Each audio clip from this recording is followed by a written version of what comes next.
Hoje nós temos como palestrante o Célio, que vocês conhecem, Célio Nunes.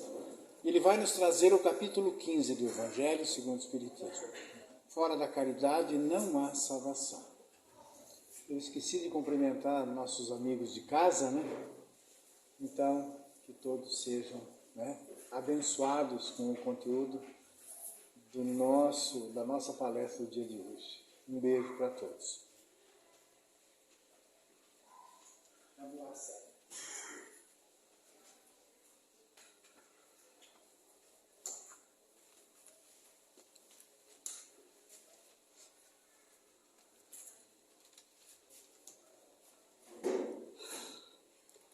Boa noite a todos,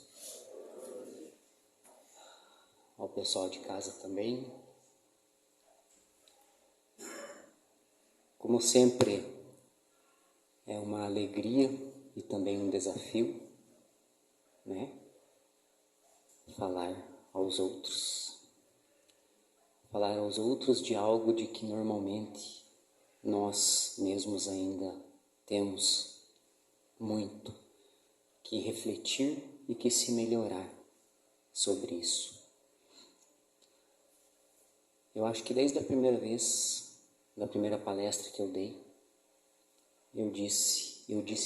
disseram para mim, eu só repassei, de que o assunto do qual somos colocados a falar é sempre porque nós que viemos falar do assunto é que temos que melhorar. Por isso é nos colocado a falar sobre isso, para que possamos ir atrás, buscar e estudar. E para não ser então um falso profeta, como está dito no Evangelho, é preciso praticar aquilo que se prega. Mas ser espírita, ser um seguidor de Cristo, não é fácil. Exige de todos nós uma mudança. E é sobre essa mudança que iremos falar um pouco hoje. Fora da caridade não há salvação. Bom, eu vou levantar umas outras questões para que a gente possa fazer um raciocínio sobre isso. Para que possamos buscar entender o que é realmente a caridade. Eu quero falar então um pouco sobre as dificuldades e sobre a nossa vontade de melhorar, nossa vontade de mudar. Dificuldades. Tem alguém aqui presente, encarnado ou desencarnado, que não tem dificuldades?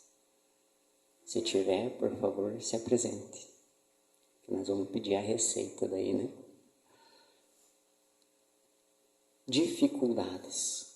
Todos temos dificuldades, certo? Queremos mudar? Todo mundo aqui quer mudar? Eu vou aceitar esse silêncio como um sim. Creio que todo mundo quer mudar. Quer mesmo? Tem certeza que você quer mudar? Você já se questionou se você quer mudar? Então você tem vontade de mudar? Bom, tem uma questão no Livro dos Espíritos, de uma vez que estamos no Centro Espírita, né? No livro, digamos que a principal obra, a primeira obra, né, do Espiritismo foi o Livro dos Espíritos, certo? E no Livro dos Espíritos tem uma questão que pergunta, onde Allan Kardec pergunta: pode o homem, mediante seus esforços, mudar suas tendências negativas? E a resposta é sim. Mediante esforço quase insignificante. Mediante esforço quase insignificante.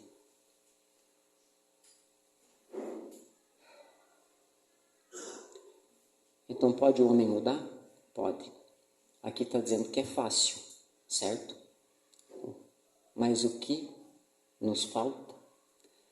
O que nos falta é vontade. É o que está escrito no Livro dos Espíritos.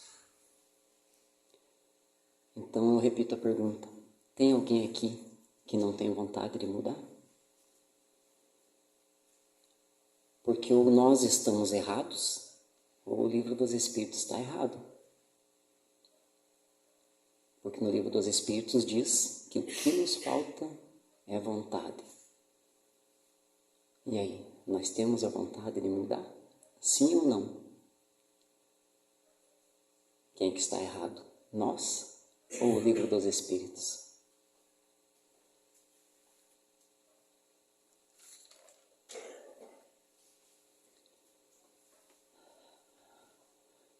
Vamos partir de um princípio que então temos a vontade de mudar. Por que queremos mudar? O que queremos mudar? Para generalizar, podemos chamar tudo aquilo do que gostaríamos de mudar de um mal, certo?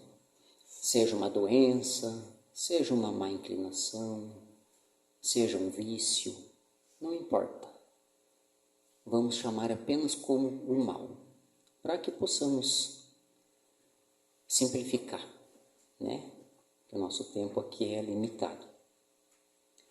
Então eu quero mudar o mal que existe em mim, certo?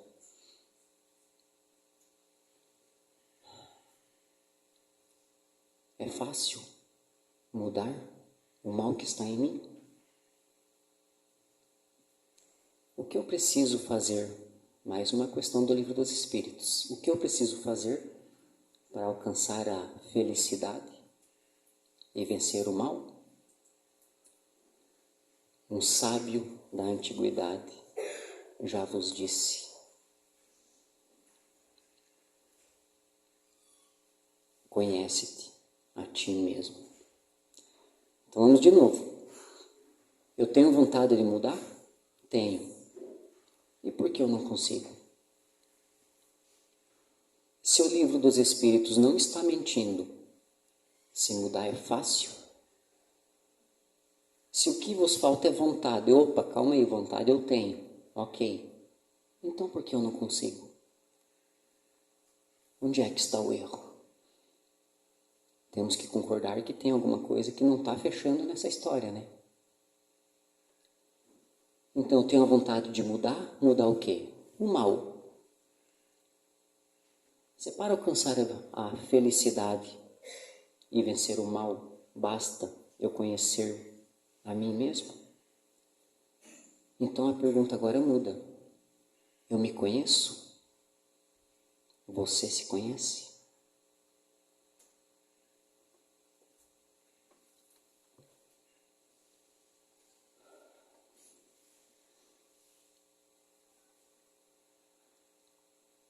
Digamos que eu tenha que me voltar para a minha floresta interior.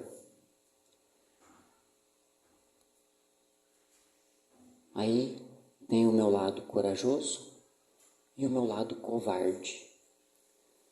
O covarde tem medo. Será que o corajoso não tem medo? O corajoso também tem medo. Então o covarde tem medo e o corajoso também tem medo. A diferença é que o corajoso, mesmo com medo, ele consegue. E o covarde não consegue. Mas o que difere um do outro? O que dá força ao corajoso para vencer mesmo com medo? É a autoconfiança. A autoconfiança. E como adquirir a autoconfiança? Se você se conhecer, então você terás a autoconfiança. Se você não se conhece, você precisa apostar na confiança do outro. Eu vou com ele, por quê? Porque ele sempre ganha. Eu vou com ele, por quê? Porque ele sempre vence.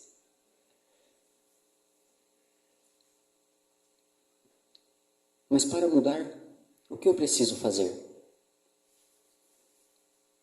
Vocês sabem como é que alguém viciado no alcoolismo, por exemplo, muda?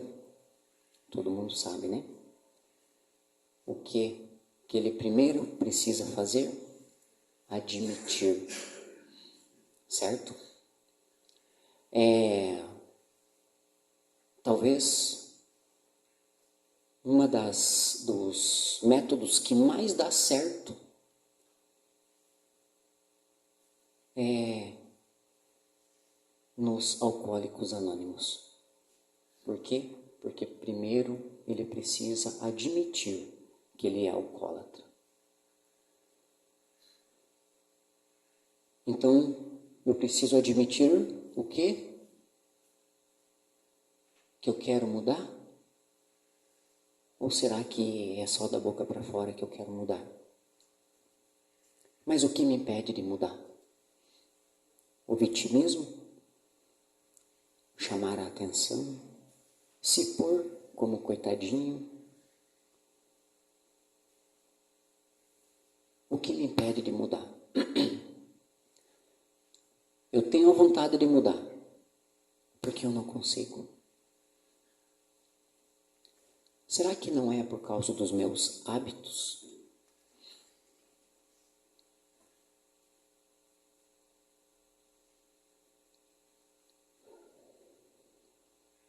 Por causa das minhas formas de comportamento?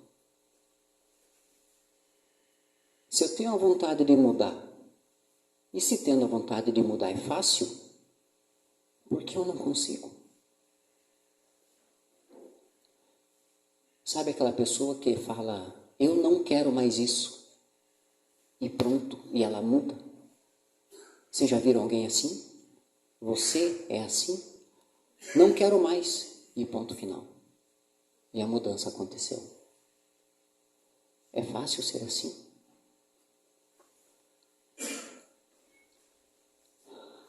Então vamos lá. E o que isso tudo tem a ver com a caridade? Vamos ligar uma coisa a outra agora. Hábito. Os hábitos, agora nós vamos sair um pouquinho do espiritismo e vamos vir para o nosso corpo físico. Todo hábito está registrado no nosso cérebro, o que é chamado nos gânglios basais. Tudo aquilo que está no automatismo está armazenado nos gânglios basais.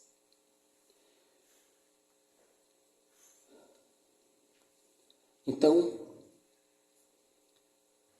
através de experiências feitas com ratos, eu não sei por que sempre usam um rato para fazer experiência, para trazer as coisas para nós, né? Mas sei que foi com ratos. Foi colocado um chocolate num labirinto. A primeira vez, esse ratinho esteve com várias alterações numa determinada área do cérebro. E aí, conseguindo a primeira vez, foi ficando mais fácil e mais fácil. E quanto mais fácil ficava, menos atividade ele tinha no cérebro. Por quê? Toda vez que nós buscamos fazer algo diferente, passamos a exercitar áreas diferentes do nosso cérebro. E a frequência com que exercitamos esta função, isso vai entrando no automatismo e vai ficando nos gânglios basais. Então, entra no automatismo e o meu cérebro para de aprender.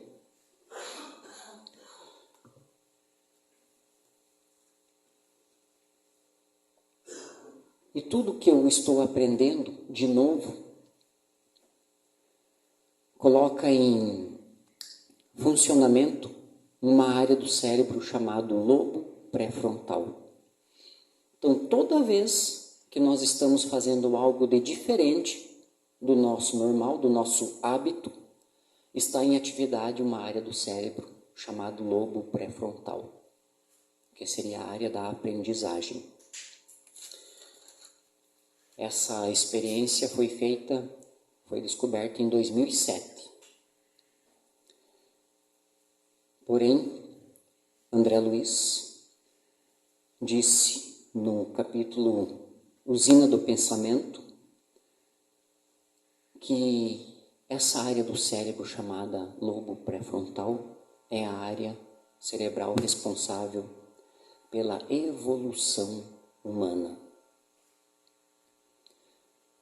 que é a área responsável pela compaixão, pela empatia, pela misericórdia e pela vontade de ajudar.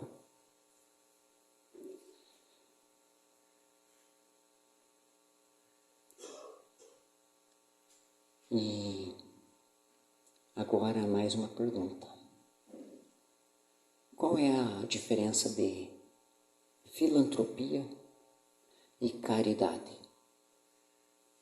Então calma aí, só para ficar registrado. Toda vez que temos novas atitudes, estamos colocando em exercício a área do cérebro chamada lobo pré-frontal, certo? Só para não esquecer. Qual é a diferença entre filantropia e caridade?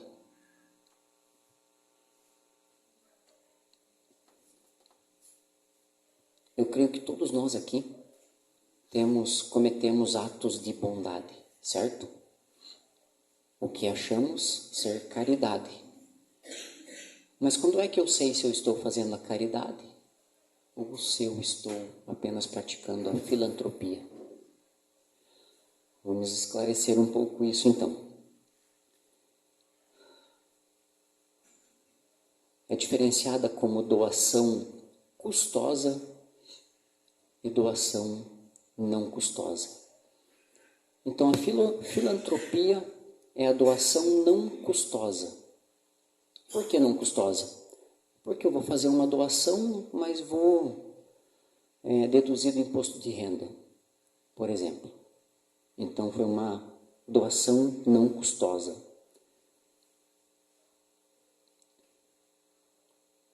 Filantropia é ajudar em troca de retorno.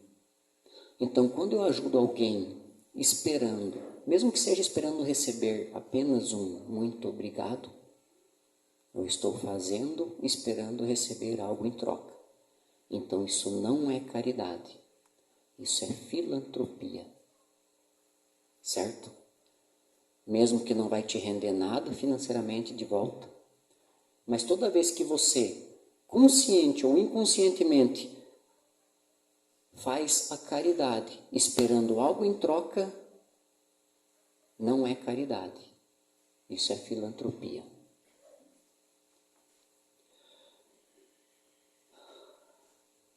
E, nesta experiência, eles perceberam que toda vez que você faz a filantropia, caridade entre aspas, vamos dizer assim, toda vez que você faz isso, você tem uma sensação de prazer, uma sensação agradável. Porém, é a mesma sensação que você tem ao comer um chocolate, ao tomar um suco que você gosta, comer um prato que você gosta, ouvir uma música que você gosta. A sensação é a mesma. Porém, quando você faz a verdadeira caridade, que é o quê? O que a mão esquerda, a mão direita não precisa saber o que a mão esquerda dá, ou vice-versa. Quando eu faço sem me importar, faço sem esperar algo em troca, faço sem esperar um muito obrigado, então é caridade. E quando eu faço isso provado cientificamente, coloca em atividade essa área do cérebro chamado lobo pré-frontal, que, segundo André Luiz, é a área responsável pela evolução da humanidade. E a ciência, fazendo mais experimentos, percebeu que também a área do lobo pré-frontal é a área responsável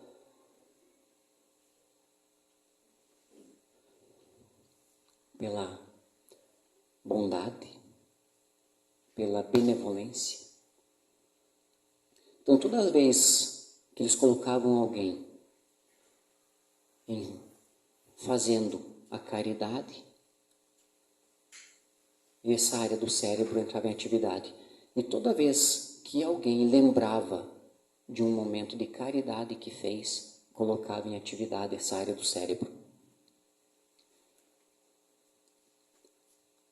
E aí tem o seguinte, essa área do lobo pré-frontal é a área responsável pela concentração,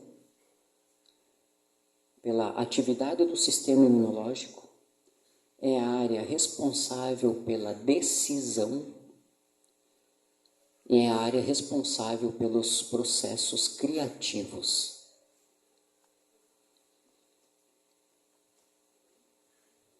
Vocês já estão conseguindo ligar uma coisa com a outra ou não?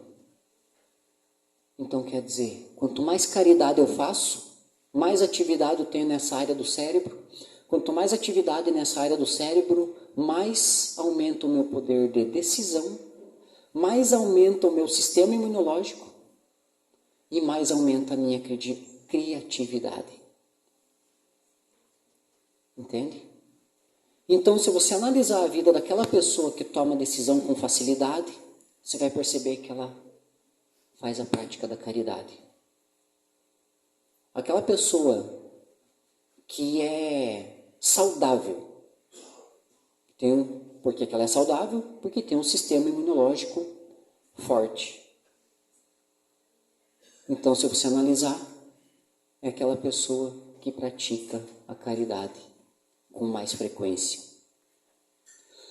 Então, a atividade no lobo pré-frontal aumenta em até 80% as reações químicas. E quanto mais atividade no lobo pré-frontal, menos atividade nos gânglios basais. Aonde que estão os hábitos? Nos gânglios basais. Então, quando que eu consigo mudar? Quando eu coloco em maior atividade o lobo pré-frontal. Como é que coloca em atividade o lobo pré-frontal? Caridade. Entende? Então, isso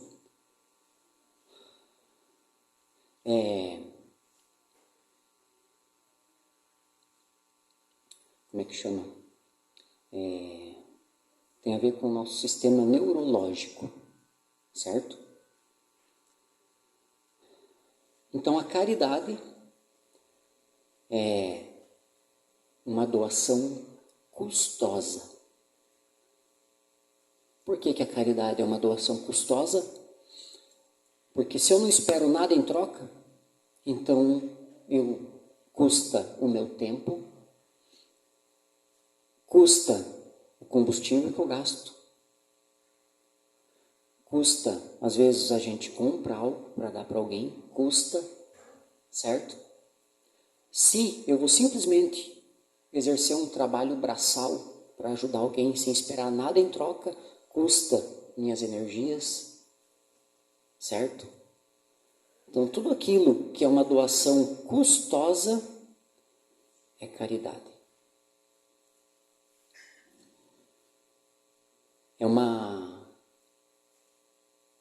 A caridade, ela nos traz uma recompensa interna. Qual é a recompensa? A recompensa é esse derramamento químico de neurotransmissores nos nossos, calma aí que eu já me lembro.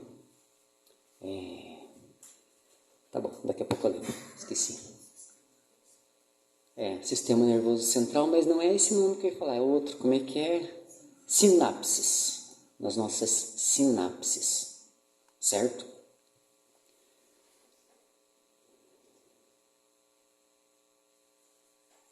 Então, quanto mais caridade, mais ativação no lobo pré-frontal e menos eficácia nos glândulos basais e mais eficácia no quê? No meu sistema imune, no meu processo de decisão, no meu processo de criatividade, que vai me dar o quê? Autoestima. E pela minha autoestima vai me dar o quê? Coragem. Coragem para quê? Para mim, mesmo com medo, fazer. Fazer o quê? As mudanças na minha vida. Mesmo com medo do diferente, do desconhecido, eu mudar meus hábitos e fazer a mudança que eu quero na minha vida.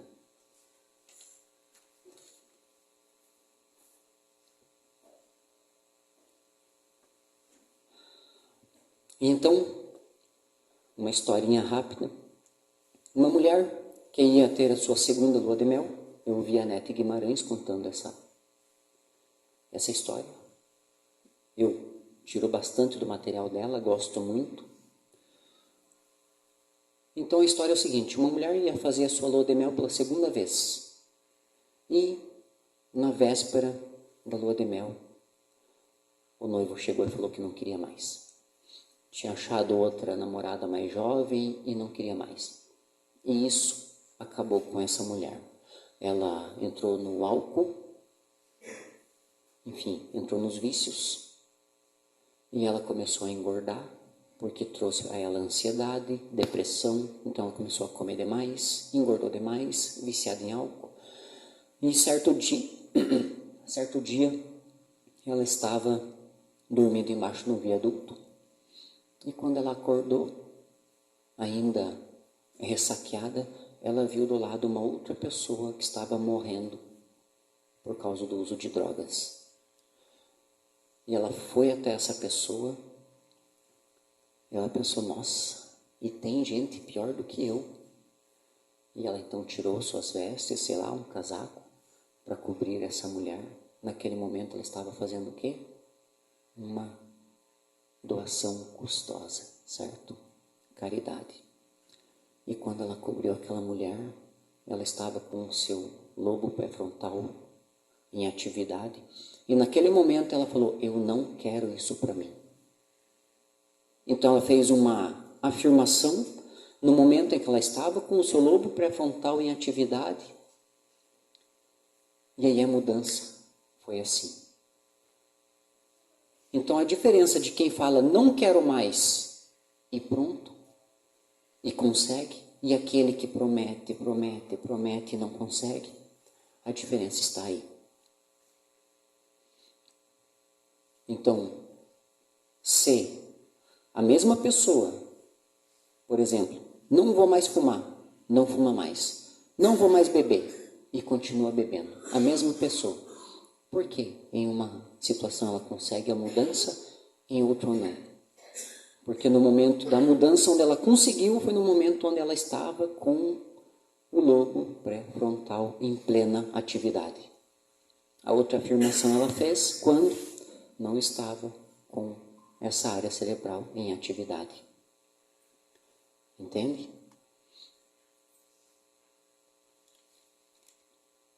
Então, no momento, se você busca uma mudança, comece a praticar a caridade e fazer afirmações. Então, o poder do pensamento, ele é real, mas tem um momento certo para fazer. Entende? Tá, mas para não sair muito fora aqui. Então, pode o homem mudar? Sim. O que vos falta é vontade. Não, eu tenho vontade. Ok? Então, o que vos falta? A caridade.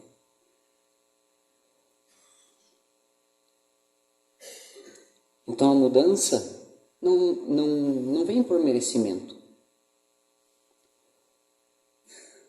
Ah, o fulano mudou, teve resultados na vida dele. Merecimento? Não. Mudança de atitude. Deixar de ser quem você era para ser um novo ser. Os hábitos velhos não vão embora com facilidade.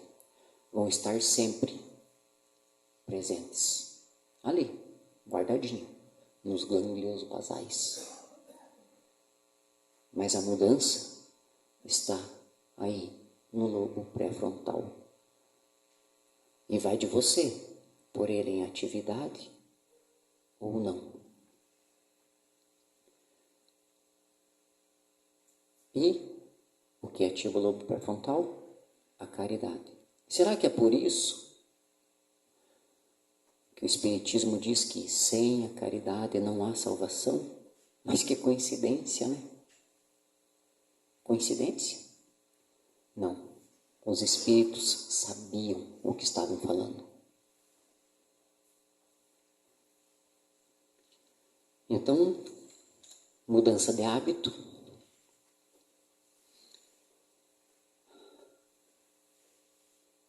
Ajudar as outras pessoas. Atenção, sem esperar nem que seja só um muito obrigado. Não importa o que você espere em troca. Se você esperar apenas palavras ou olhares, já não é caridade. É filantropia. Entende? Servindo é que você pode vencer ou crescer. A recompensa é interna, não vem de fora. E o que é a caridade na visão espírita? A caridade na visão espírita é benevolência, indulgência e perdão das ofensas. O que é a benevolência? Querer o bem do outro. Isso é benevolência. Querer o bem do outro. O que é indulgência? Olhar com olhos bons. O que é olhar com olhos bons? Não importa o quantos defeitos a pessoa tenha. É você destinar os seus olhos para buscar algo de bom nela. Isso é indulgência. Porque se você praticar a indulgência, automaticamente você não pratica um monte de coisa ruim, como o julgamento. Você praticando a indulgência, você não está definindo a pessoa apenas por algo que você viu que pode nem ser verdade, que foi algo que foi uma conclusão sua. Então a indulgência é muito, mas muito importante, porque ela vai te livrar do julgamento. Ela vai te livrar de acrescentar karmicamente ou negativamente na sua história. Por quê? Porque você não vai falar do que você viu ou do que você pensa que viu para os outros. Então você não vai fazer difamação. E toda vez que vemos a imperfeição de alguém e não concordamos com aquilo, temos uma descarga hormonal no nosso corpo físico. Então, isso nos faz muito mal. Quando você não concorda com a atitude de outra pessoa, te dá até dor de estômago, te dá esqueci a palavra, mexe com o teu intestino, mexe com o teu corpo todo, dá uma gastura. Não é verdade? Então a indulgência é muito, muito importante. E o que é indulgência? Está dentro da definição da caridade, segundo o Espiritismo. Perdão das ofensas. O que é o perdão das ofensas? Por que eu me ofendo? Ou por que o outro me ofende? Quem você pensa que eu sou? Com quem que você pensa que você está falando? Como é que tu pode falar assim comigo? Então, é porque bateu no meu orgulho, machucou o meu ego. Então, o perdão das ofensas seria o quê? A humildade. Conhecem o Leandro Carnal? Ele é careca. Ele conta que o aluno saiu, bateu a porta na cara dele e falou: seu careca! Ele falou: eu vou falar o quê? Eu sou careca? E se eu não fosse careca, ia falar o quê? Esse cara está enganado. Então ninguém te ofende. Quando você se conhece, conhece-te a ti mesmo. Se você se conhece, nada te ofende. Aí não baixa a tua autoestima. Se você não baixa a autoestima, não vai diminuir a sua coragem, mas não vai diminuir o seu medo, mas você vai fazer o que você tem que fazer mesmo com medo. Entende? Não sendo assim um covarde.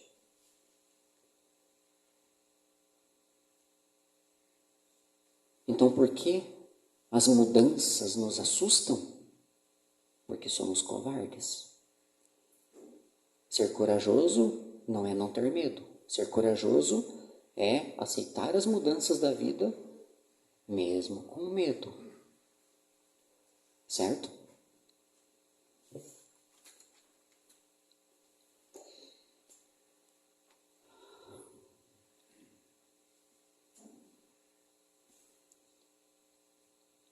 Mas atenção.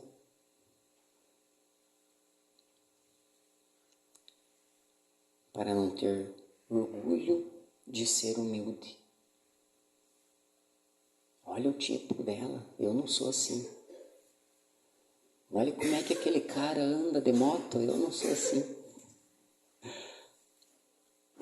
Certo? Cuidado. Porque nós fazemos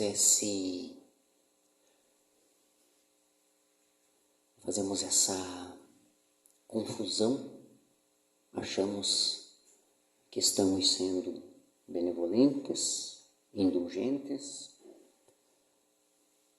humildes, mas às vezes estamos apenas mascarando.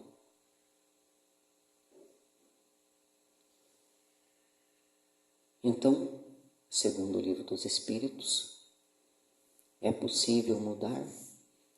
Sim, mediante esforço mínimo. Mediante esforço mínimo. O que vos falta é vontade. Vontade de mudar? Não, todo mundo quer mudar. Falta a vontade de fazer a caridade. Então, se eu dou R$5 para alguém, não importa se ele vai beber ou se ele vai comer, problema dele. Porque se eu dou esperando que ele vá comprar um x-salada, eu estou esperando algo em troca. Que é o quê? O reconhecimento do meu dinheiro. Que ele não desperdice o meu dinheiro. Então, estou fazendo filantropia. Vou contar rapidinho, porque já está esgotando o horário, né? Sexta-feira eu fui no mercado, à noite encontrei um cara na saída do mercado e ele pediu dinheiro para comprar um lanche. Eu olhei um cara saudável, novo. Falei: você é de onde? Sou de Itaiópolis. Porque o primeiro papo dele, eu estou dormindo na rua e tal. Falei: você não tem família? Tenho, mas eu quero me virar sozinho e tal. Falei: não está dando muito certo, né? Se você está dormindo na rua. E naquele momento é como se eu tivesse sido tirado do corpo assim, feito um desdobramento astral, e me veio na cabeça a imagem de Jesus na cruz, falando para aquele ladrão que estava do lado dele: ainda hoje estará comigo no céu. E aí eu entrei num conflito interno. Por quê? Eu até tinha comprado algumas coisas e eu queria dar algo para ele. Mas eu queria, ao mesmo tempo eu não queria, porque eu estou dando muita coisa. Parece que eu tenho um imã para puxar o pessoal para vir pedir as coisas. E chega uma hora que tipo dá no limite da gente, né? Aí eu pensei, eu não vou dar. E aí aquela imagem vinha na minha frente e a voz do cara foi sumindo assim. E daí eu tive uma ideia. Pensei, bom, alguém já deve ter dado algo para ele comer ou vai dar. Porque o povo tem o coração bom, né? Aí eu pensei, eu vou dar para ele dignidade. Ofereci, falei, então você está na rua, não tem onde dormir e tal, porque você não tem trabalho. Não tem um trabalho. Falei, então eu vou te dar trabalho. Aí eu ofereci trabalho para ele. Quando eu ofereci trabalho para ele, ele já criou um monte de questões para não aceitar o trabalho. Mas daí eu não tenho onde tomar banho, e daí eu vou trabalhar com você, mas eu não tenho onde ficar. Eu falei, viu, mas você já não tem onde ficar.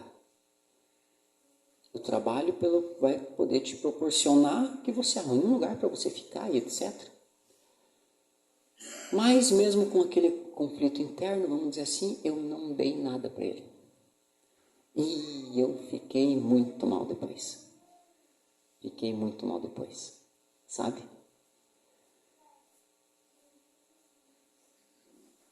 Mas o que eu devia ter feito? Botado ele no carro, levado para casa, dado pouso, chuveiro.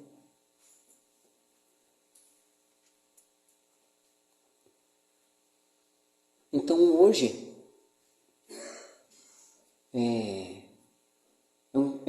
a mudança, é por isso que eu digo, a mudança é difícil, sabe? No início eu falei, ser espírita ou ser um seguidor de Cristo é muito difícil. Por quê? O que seria o correto, eu como espírita e seguidor de Cristo? Entra aí, meu irmão, vamos lá em casa, toma um banho, toma banho, agora come, comeu, agora tem um lugarzinho aqui para você dormir. Não é verdade? É fácil fazer isso? Achar um desconhecido na rua e levar para casa? Mas se fosse Jesus no meu lugar, ele não faria isso? Maria Teresa de Calcutá, irmã Dulce. E por que eu entrei naquele conflito interno? Porque eu ainda não me conheço.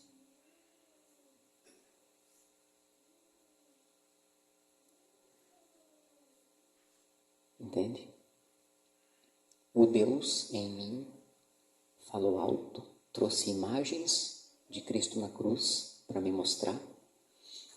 Tentou de tudo. Mas eu não aceitei. Fechei os olhos. Então,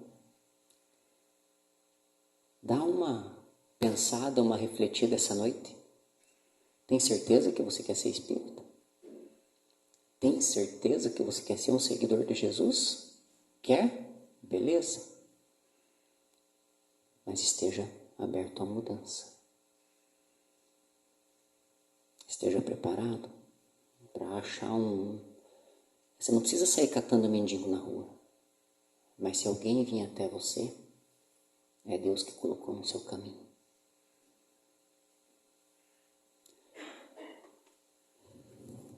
Bom, espero ter conseguido trazer um pouco de esclarecimento. E só para não esquecer, o que é caridade? Você é espírita? Quer ser espírita? O que é caridade? Benevolência, indulgência e o perdão das ofensas. É isso.